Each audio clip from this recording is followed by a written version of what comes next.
Perang di Ukraina yang telah menghentikan ekspor gandumnya akan membuat harga global tetap tinggi hingga musim 2022-2023. Hal ini menempatkan jutaan orang lagi dalam risiko kekurangan gizi.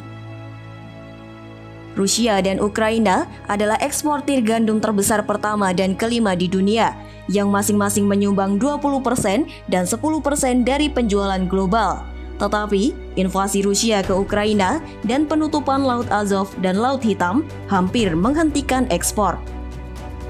Ekspor biji-bijian dari Ukraina hanya 20% dari kapasitas karena jalur alternatif seperti kereta api dan jalan raya tidak seefisien rute laut. Hal itu disampaikan oleh Organisasi Pangan dan Pertanian atau FAO dan Organisasi untuk Kerjasama Ekonomi dan Pembangunan atau OECD. Proyeksi FAO dan OECD menunjukkan bahwa harga gandum musim 2022-2023 bisa 19% di atas tingkat sebelum perang. Jika Ukraina sepenuhnya kehilangan kapasitas ekspornya dan 34% lebih tinggi jika sebagai tambahan ekspor Rusia dikurangi setengahnya. Adapun musim 2022-2023 dimulai 1 Juli di belahan bumi utara.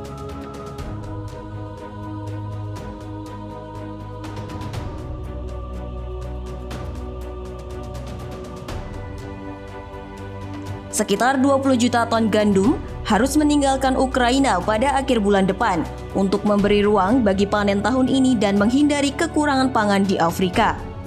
Selanjutnya, pembicaraan diplomatik sedang berlangsung untuk membuka rute laut alternatif.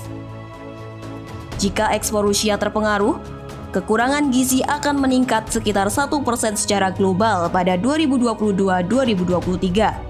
Setara dengan sekitar 8 juta dan 13 juta orang tergantung pada asumsi tingkat keparahan pengurangan ekspor.